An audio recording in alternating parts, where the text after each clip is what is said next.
Hello दोस्तों, आज हम बात करेंगे डेल कार्नेगी की book How to Win Friends and Influence People की ऑडियो बुक समरी के बारे में। डेल कार्नेगी एक अमेरिकन राइटर, लेक्चरर के साथ साथ पब्लिक स्पीकिंग, सेल्फ इम्प्रूवमेंट जैसे बहुत से कोर्स के डेवलपर हैं। डेल कार्नेगी अपनी book How to Win Friends and Influence People में कहते हैं कि यह बुक आपके लिए यह 8 काम करेगी। पहला, आपके दिमाग पर लगी जंग को साफ करेगी, नए विचार देगी, आप में नए सपने जगाएगी। दूसरा, आपको ऐसा तरीका बताएगी जिससे आप जल्दी से और आसानी से दोस्त बना सकेंगे। तीसरा, आपकी लोकप्रियता बढ़ाएगी। चौथा, लोगों से अपने बात मनवाने में मदद करेगी। पांचवा, आपके प्रभाव मान सम्मान को बढ़ाएगी और काम करने की योग्यता को बढ़ाएगी।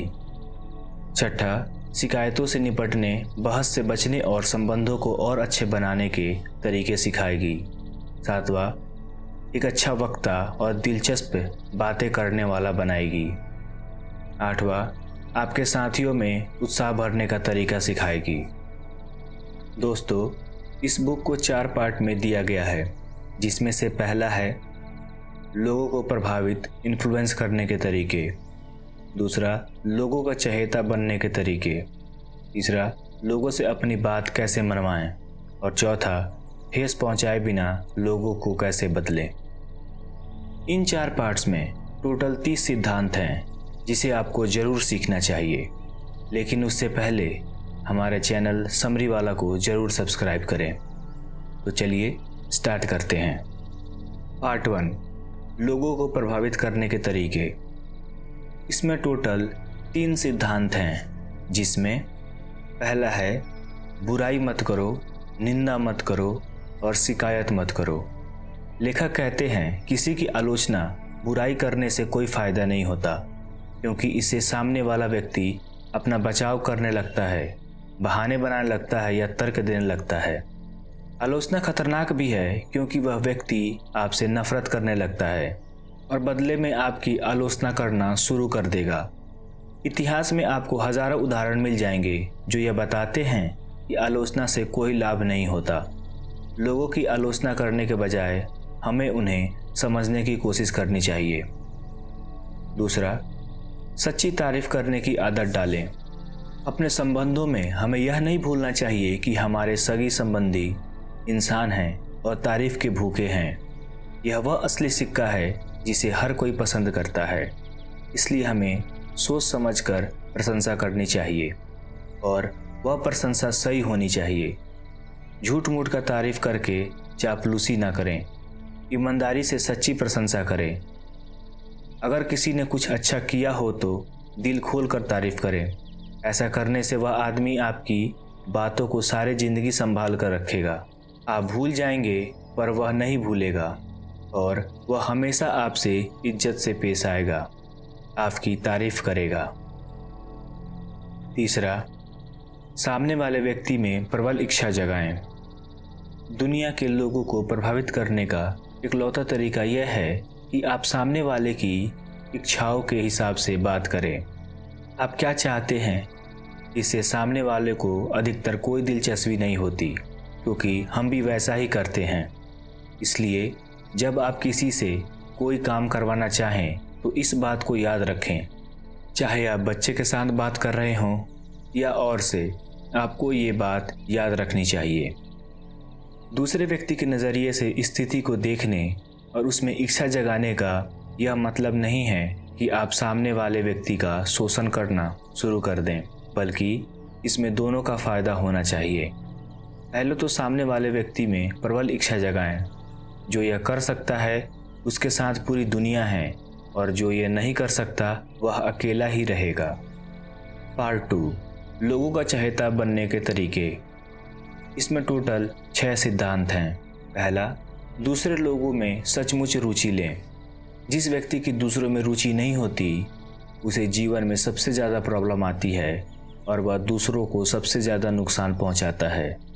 अगर आप दोस्त बनाना चाहते हैं या किसी की दिल जीतना चाहते हैं तो आपको लोगों से हमेशा उत्साह से मिलना चाहिए। अगर आप फ़ोन पर भी बात कर रहे हों तब भी आपको उत्साह का प्रदर्शन करना चाहिए। सामने वाले को लगे आप उससे बात करके खुश हो रहे हैं। अगर आपका बिजनेस है या कुछ और, दूसरों में दिलचस्पी लेने से न केवल आप लोगों को अपना दोस्त बना लेते हैं बल्कि आप अपने कस्टमर को भी अस्थायी बना सकते हैं। अगर आप चाहते हैं कि दूसरे आपको पसंद करें, अगर आप अच्छे दोस्त बनना चाहते हैं, अगर आप अपने साथ साथ दूसरों की मदद करना चाहते हैं तो भी इस सिद्धांत को ना भूलें। दूसरा, मुस्कुराएं।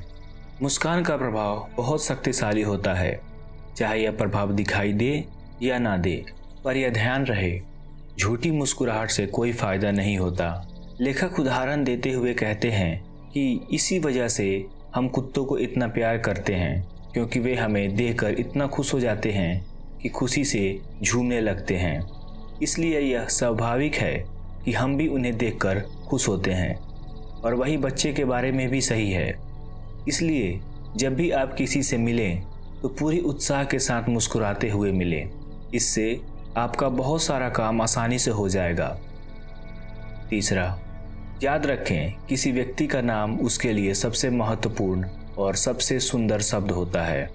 लेखक कहते हैं, हमें यह नहीं भूलना चाहिए कि नाम ही वह जादू की छड़ी है जिसे हम सामने वाले पर जादुई असर डाल सकते हैं। नाम ही किसी व्यक्ति की पहचान है, उसके व्यक्तित्व का प्रतीक है। नाम ही हमें दूसरे लोगों से अलग करता है। जब हम किसी का नाम लेकर किसी को कुछ कहते हैं तो हमारे कहे शब्द या हमारे आग्रह सामने वाले के लिए महत्वपूर्ण हो जाता है। लोगों को अपने नाम पर इतना अधिक गर्व होता है कि वह इसे किसी भी कीमत पर अमर रखना चाहते हैं। इसीलिए सक्सेसफुल बिजनेसमैन और राजनीतिक लोग नाम याद रखने की कला को जानते हैं। चौथा, अच्छे श्रोता बने। दूसरों को खुद के बारे में बताने के लिए प्रोत्साहित करें। अगर आप एक अच्छे वक्ता बनना चाहते हैं तो ध्यान से सुनने की आदत डाल लें। अच्छे श्रोता बने। जो लोग खुद के बारे में ही सोचते हैं वे शिक्षित नहीं होते, चाहे वे कितने भी पढ़े लिखे क्यों ना हों। दिलचस्प बनने के लिए लोगों की बातों में दिलचस्पी लें। ऐसे सवाल पूछें जिनका जवाब देने में सामने वाले को मज़ा आए। उनकी उपलब्धियों के बारे में बात करने के लिए उन्हें प्रोत्साहित करें। ऐसा करने से आपको लोग पसंद करने लगेंगे। पांचवा, सामने वाले व्यक्ति की रुचि के विषय में बात करें। जो व्यक्ति समझदार और सभ्य होते हैं वे जानते हैं कि सामने वाले की दिलचस्पी किन चीज़ों में है, और वे बड़े ही समझदारी से उसी विषय में बात करते हैं जिसे सामने वाले को उनकी बातें बहुत ही रोचक लगती हैं और वह खुश हो जाते हैं। इसी वजह से वह आदमी उसका मुरीद हो जाता है। सामने वाले व्यक्ति की रुचि के हिसाब से बात करने से दोनों पक्षों को फायदा होता है। छठा, सामने वाले व्यक्ति को महत्वपूर्ण अनुभव कराएं और ईमानदारी से कराएं। मानव व्यवहार का एक बहुत महत्वपूर्ण नियम है। अगर हम उस नियम का पालन करते हैं तो अनगिनत दोस्त होंगे और हम हमेशा खुश रहेंगे। याद रखिए, हर मनुष्य के दिल की गहराई में यह इच्छा होती है कि कोई उसे सराहे, उसकी तारीफ करे। आपको ऐसा करने के लिए अपने आप से सवाल पूछना होगा, इस आदमी में ऐसा क्या है जिसकी मैं सच्ची तारीफ कर सकता हूँ। ये थोड़ा मुश्किल है, पर अगर आप ध्यान से देखेंगे तो आपको कुछ न कुछ मिल ही जाएगा। पार्ट 3, लोगों से अपनी बात कैसे मनवाएं। इस पार्ट में 12 सिद्धांत हैं।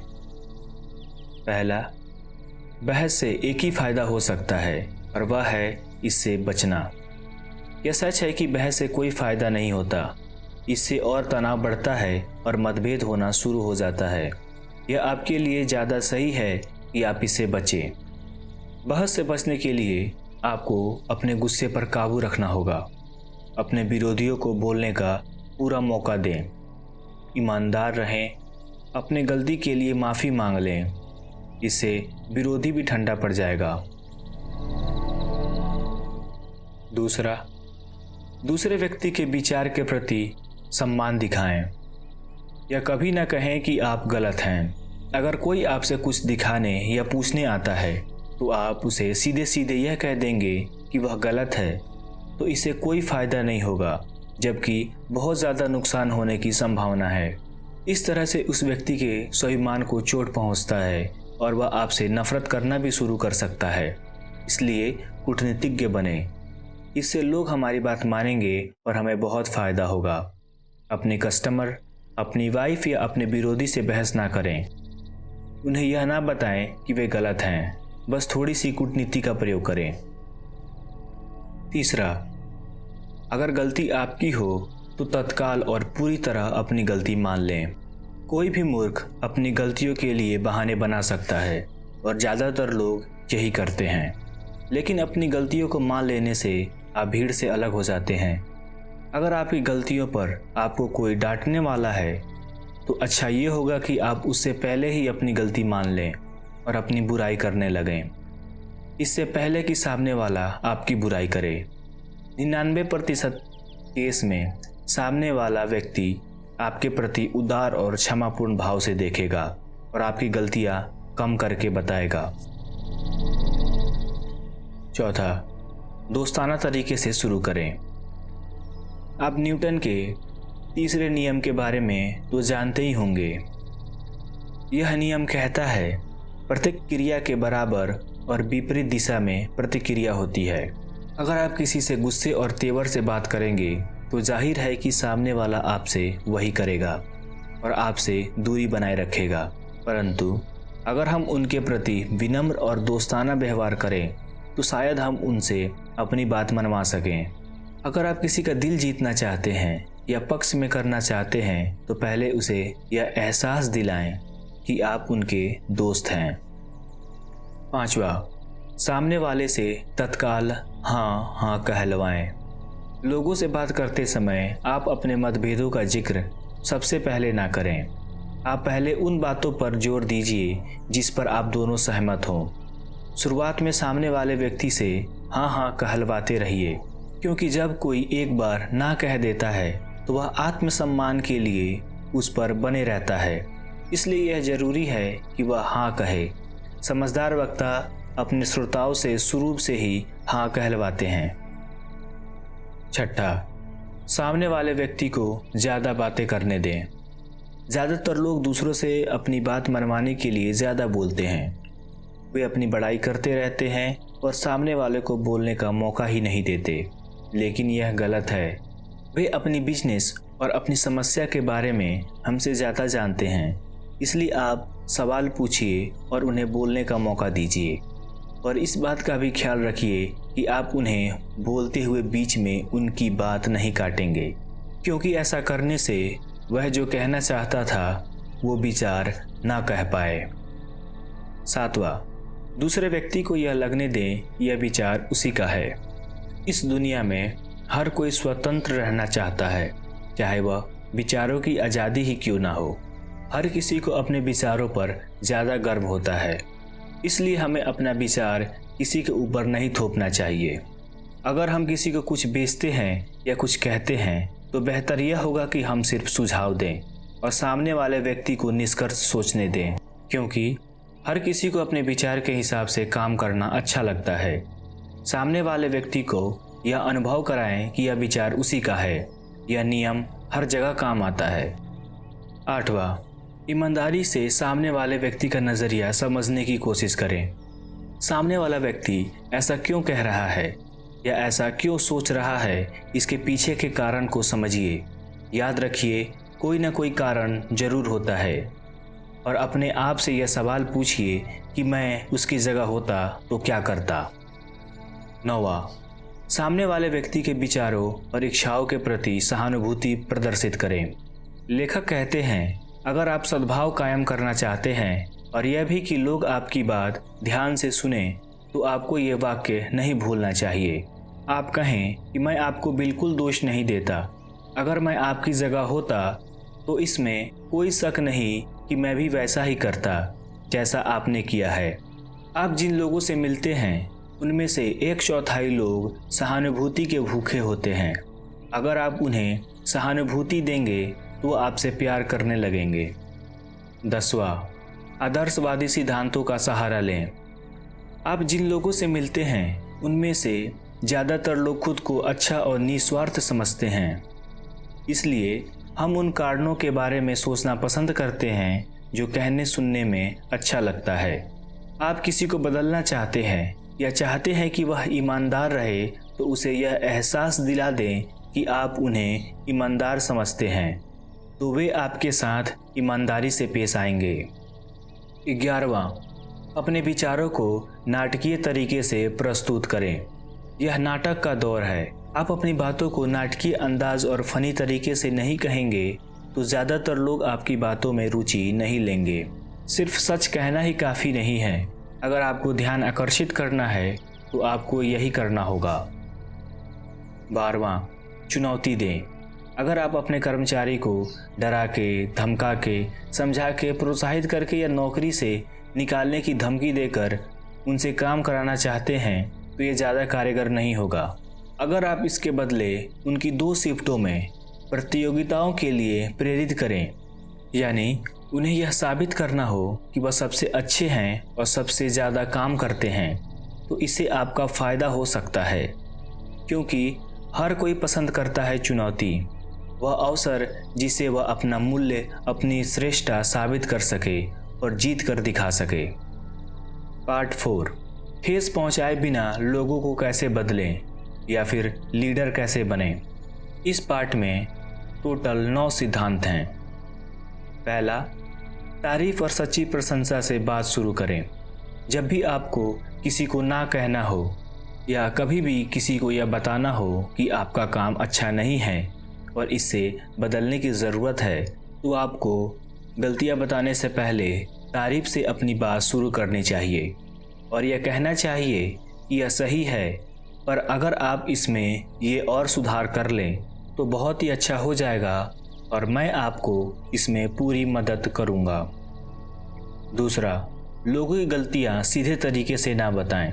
अगर आप लोगों की गलतियां सीधे तरीके से सबके सामने बताएंगे तो हो सकता है कि वह गलती सामने वाला सुधारे भी ना और आपसे ईर्ष्या या नफरत करने लगे।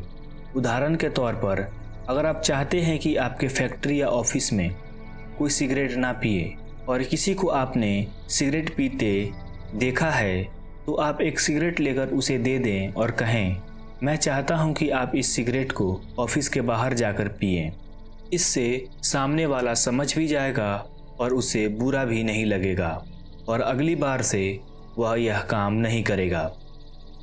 तीसरा, किसी की आलोचना करने से पहले अपनी गलतियां बताएं। गलतियां बताने से पहले अगर आप सामने वाले को यह कहें कि मैंने तुमसे भी बड़ी गलती की है और कोई भी व्यक्ति पैदाइशी समझदार नहीं होता, उसे समझदारी अनुभव से मिलती है और मुझे पूरा भरोसा है कि आगे से तुम ऐसा नहीं करोगे। अपनी आलोचना सुनना ज़्यादा कठिन नहीं होगा अगर सामने वाला व्यक्ति यह कह दे कि उससे भी गलतियां होती हैं। चौथा, सीधे आदेश देने के बजाय प्रश्न पूछें। अगर आप किसी को हमेशा यह कहते रहें कि यह करो, यह मत करो, इसे मत करो, तो सामने वाला व्यक्ति चिड़चिड़ा हो जाएगा। इसके बदले आप हमेशा सुझाव दें, आदेश नहीं। जैसे कहें, आप इस पर विचार कर सकते हैं, क्या आपको लगता है कि यह काम करेगा? इस तरह की तरीकों से सामने वालों को ठेस भी नहीं पहुंचती और वे अपनी गलती भी सुधार सकते हैं। पांचवा, सामने वाले व्यक्ति को अपनी लाज बचाने दें। चाहे हम सही हों या सामने वाला गलत हो, तब भी हमें उसका दिल दुखाने का कोई अधिकार नहीं है। हमें उसे अपनी इज्जत बचाने का पूरा मौका देना चाहिए, क्योंकि इस बात से कोई फर्क नहीं पड़ता कि मैं उसके बारे में क्या सोचता हूँ, परंतु इस बात से पड़ता है कि वह अपने बारे में क्या सोचता है। छठा, थोड़े सुधार की भी तारीफ करें और हर सुधार पर तारीफ करें। दिल खोल कर तारीफ करें और मुक्त कंठ से सराहना करें। हम सब प्रशंसा और सम्मान के भूखे होते हैं और उन्हें पाने के लिए कुछ भी कर सकते हैं, परंतु हम में से कोई भी झूठी तारीफ पसंद नहीं करता, कोई भी चापलूसी पसंद नहीं करता। इसलिए थोड़े से सुधार की भी सच्ची तारीफ करनी चाहिए। इससे सामने वाले व्यक्ति को सुधारने में प्रोत्साहित और प्रेरणा मिलती है। सातवां, सामने वाले व्यक्ति को एक ऐसी इमेज दे दें जिसे वह सही साबित करना चाहे। लेखक कहते हैं कि किसी कुत्ते को बुरा नाम दे दो तो वह इतना बुरा बर्ताव करेगा कि आप उसे जान से मार देना चाहेंगे, परंतु अगर आप अच्छा नाम दे दें तो फिर देखिए वह क्या कुछ नहीं करता। उसी तरह किसी व्यक्ति को सुधारना चाहते हैं तो इस तरह जताएं कि उसका सबसे अच्छा गुण है, फिर देखिए वह उसे साबित भी कर देगा। 8वां, प्रोत्साहित करें। यह बताएं कि गलती सुधारना आसान है, चाहे वह कोई भी हो। अगर आप उसकी गलतियां निकालेंगे और यह कहते रहेंगे कि वह मूर्ख है और अज्ञानी है तो वह सच में कुछ नहीं कर पाएगा। इसी का उलट अगर आप प्रोत्साहन करें, उसको यह कहें कि आपको पूरा भरोसा है कि वह कर लेगा और आपको उसकी क्षमता पर विश्वास है, तो इसका नतीजा यह होगा कि वह दिन रात उस काम पर मेहनत करके उसे सुधार लेगा। 9वां, सामने वाले व्यक्ति को कोई काम इस तरह सौंपे कि वह आपका काम खुशी खुशी कर दे। जब भी आपको लोगों का व्यवहार या रवैया बदलने की ज़रूरत हो या अपनी बात मनवानी हो तो आपको ये बात याद रखनी चाहिए। पहला, ईमानदार रहें। ऐसा कोई वादा ना करें जो पूरा ना कर पाएं। दूसरा, आपको यह पता होना चाहिए कि आप सामने वाले से क्या करवाना चाहते हैं। तीसरा, अपनी बात को जोर देकर कहें। चौथा, इस पर विचार करें कि इस काम से सामने वाले को क्या फ़ायदा होगा। 5वां, इस फायदे को उसकी इच्छाओं से जोड़ें। 6ठा, अब आप आग्रह करने के लिए तैयार हैं।